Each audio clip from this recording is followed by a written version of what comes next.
That Fresh Morning. That Fresh Morning. C'est reparti sur les 104.5 Urban FM. Vous savez qu'aujourd'hui c'est jeudi et René Ruth est avec nous ce matin. René Ruth, bonjour. Bonjour la fraîche. Comment tu vas ce matin? Je vais toujours bien. Il y a la forme? Toujours le pépé. Non, pas toujours de pépé. Alors, on parle de quoi ce matin sur le plan culturel? Oui, sur le plan culturel, j'ai un thème donc, qui est divisé en 3 groupes. Aujourd'hui, je vais parler de la signification des noms chez certains groupes ethniques, tiré du livre 1000 prénoms de chez nous de B.I. Corinne Sipabiobert. Donc celui-là que j'ai. Après, j'aurai un invité pour parler de la structure du nom, sa dynamique. Aujourd'hui? Non, pas aujourd'hui. Ah, d'accord. Donc, je dis que j'ai le thème avec 3 sous-groupes, en fait. Je vais parler que de la signification. J'aurai un invité la prochaine fois qui parlera de la structure du nom, sa dynamique, puis du principe d'attribution du nom.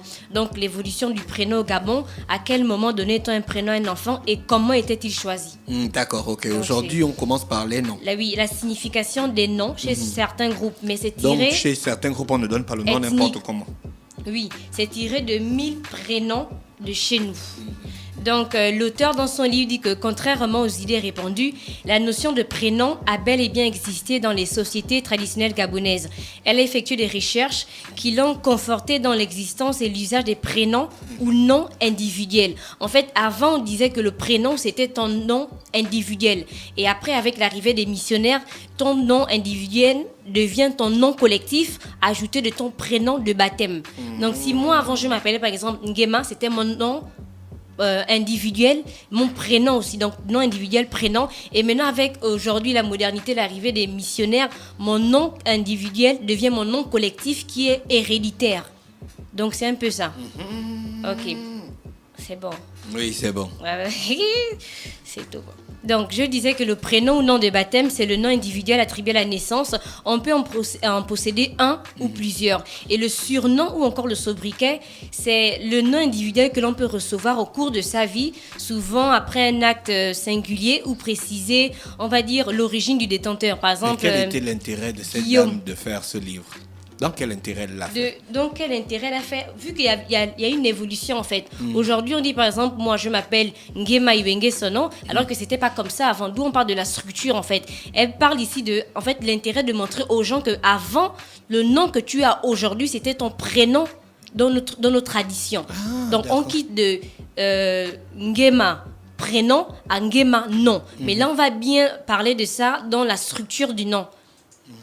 C'est ça. Donc, quand je parle de le surnom ou le sobriquet, on a par exemple Guillaume le Conquérant, Jésus de Nazareth, Gina d'Urban FM. En fait, c'est le nom que l'on reçoit au cours de sa vie dû à un acte singulier. Les noms individuels désignent...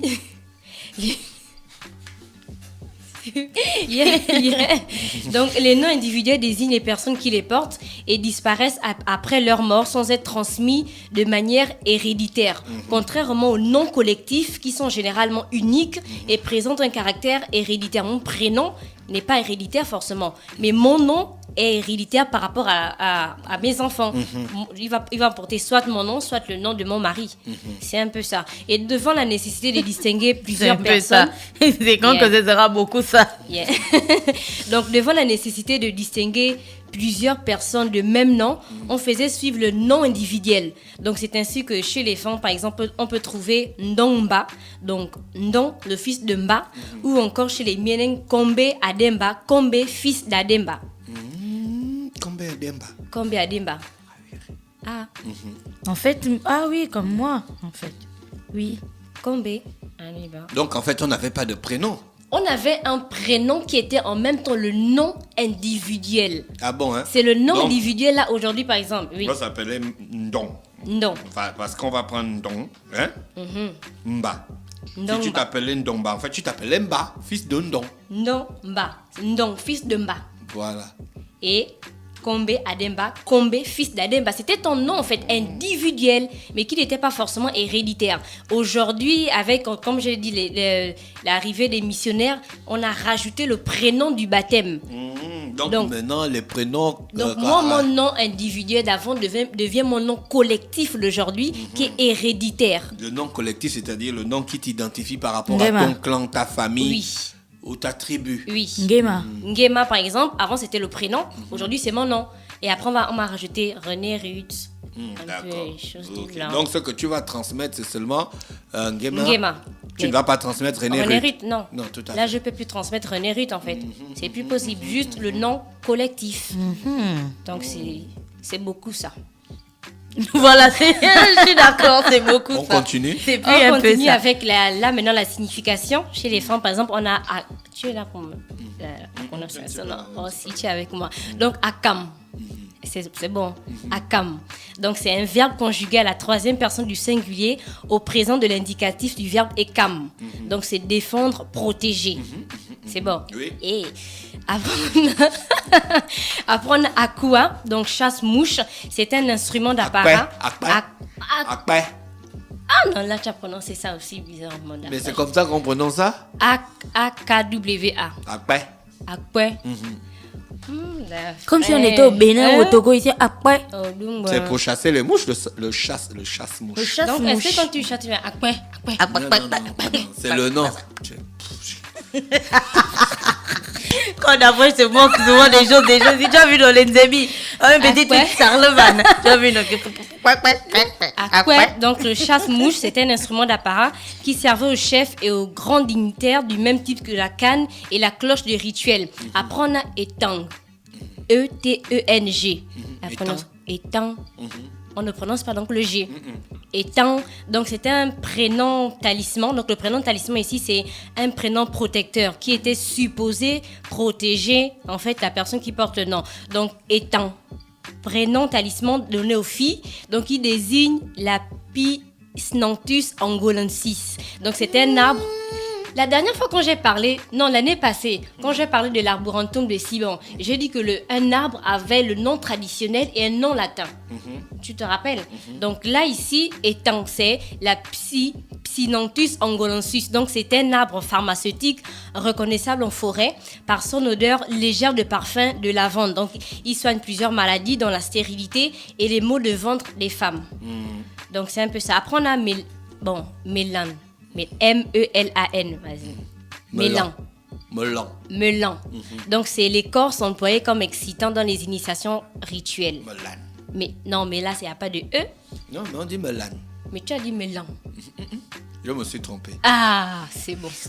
Donc, après, on a Babika. Non, ça, c'est pas chez les femmes. Non, je vais préciser chez les Pounous. Donc, tu veux dire que donc, tu ne connais pas. Donc, on a Babika, c'est l'enfant né en l'absence de son père, qu'on appelle Babika. Ouais, donc le père est parti au campement. Oui. L'enfant est resté à naître derrière. Oui, on l'appelle Babika. Ou le père, il est absent. Bon, c'est un peu ça. Ah, c'est beaucoup ça, pardon. On a Fumu. Babika. Fumu, comme on a parlé la dernière fois, Fumu, c'est pas Dieu. désigne le maître. Dis Gina. La dernière fois, on a parlé Fumu chez les Massango. Fumu, le chef de clan. Ah Donc, oui. on a Fumu qui désigne le maître, celui qui occupe la fonction de chef de village ou de lignage. Après, on a Makeki, toujours chez les Pounous. C'est la forme contractée de Mamkeki, qui signifie Makeki. jeune mère chérie. On a ensuite... Donc la jeune Ouais. épouse qu'on venait qu'on venait de mettre dans la maison et qui fait le bébé tant attendu qu'on aime à la folie là. Yeah. Donc après on a Marundu. Ah oui, moi je C'est connais la des gens qui femme. s'appellent Marundu. Oui, ma petite sœur aussi s'appelle Marundu. Sac Marundu Paradis. Pourquoi tu fais- Sac Marundu, Sac La fois j'y joue Marundu toujours avec Sac Marundu Paradis. Lui-même il sait qui est Sac Marundu. Chaque Marundu. Marundu c'est qui? Non, ma petite sœur. Non, mais dans le truc Marundu, Marundu c'est une femme mythique pour nous très belle et capricieuse. Ah bon? Et chez les Vili, le Marundu. même prénom désigne l'arc-en-ciel. Marundu. Ah bon? Marundu. Donc chez les Vili Marundu, Oui. c'est Ndutumu. Chez, Les Vili Marundu, c'est Ndutumu. Donc Là, Dieu tu as- c'est là, l'arc-en-ciel. Oui, Hein? Ndutumu, c'est l'arc-en-ciel. Eh ben, chez les Vili, en fait, Ibe. le même nom, différentes Ah, significations. Marundu. Je comprends Marundu. maintenant pourquoi Marundu. Marundu. Marundu. Allons-y après Marundu. Donc après, on a Matamba, toujours chez les Pounous. C'est un Matamba. prénom. Oh! Mais Gina, Hein? Matamba le belle. Oui. qui jure encore, qui s'appelle Oh. Matamba. Ah, Mais nous on connaît Matamba. Triste. Matamba, oui, on connaît. Matamba le belle. Allons, Matamba Attends. me dit quoi? Big up Patrice. Continuons. Matamba, chez les Pounous. Matamba chez les Pounous, c'est un prénom donné à un enfant né après plusieurs enfants qui n'ont pas survécu. Donc c'est un prénom qui évoque la terre, symbole de mort et de renaissance. D'après, j'ai fait ça. Continue, après Matamba. Après Matamba, on a Ogandaga. Trice, c'est pas Matamba, lui, c'est Matemba. Ah oui, Matemba le bel, oui. Matemba le bel. Non, Trice, c'est Tu pas as vu que tu Matamba. as fait... Trice, c'est pas Matamba. Désolée, Trice, mais big up quand même. Après, on a Ogandaga. Donc, Ogandaga. chez les- Ogandaga. Jean-Marie Ogandaga. Le mini. Ah, c'est lui.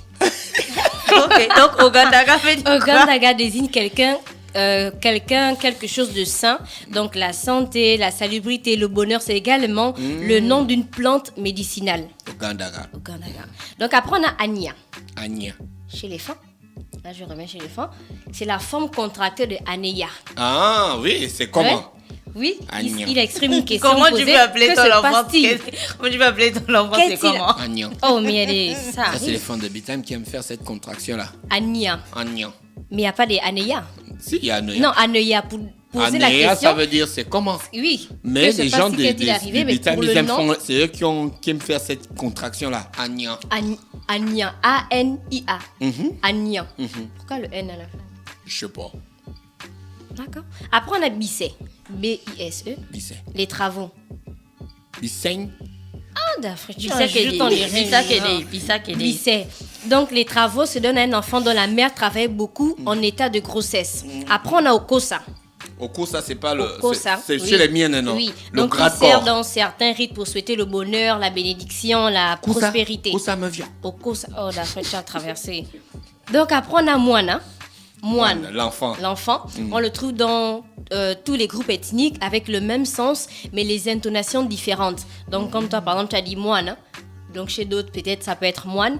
Et le dernier, j'aime bien, c'est Yeni.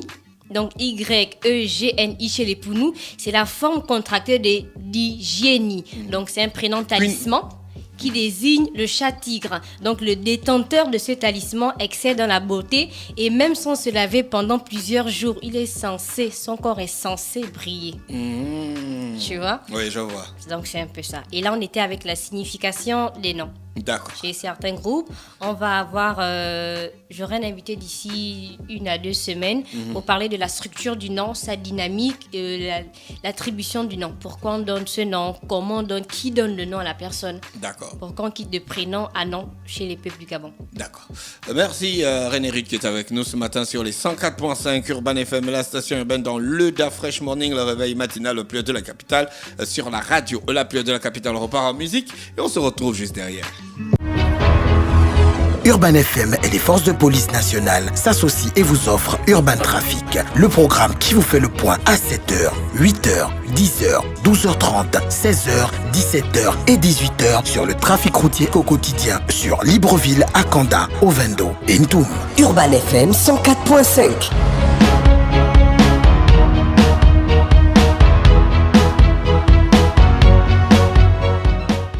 Urban FM 104.5, la station urbaine. Vous écoutez Urban FM 104.5, la station urbaine. Urban FM, première radio chez les jeunes.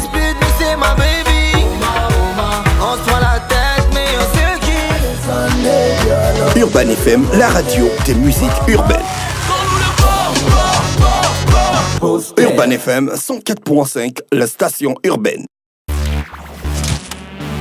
Da Fresh Morning.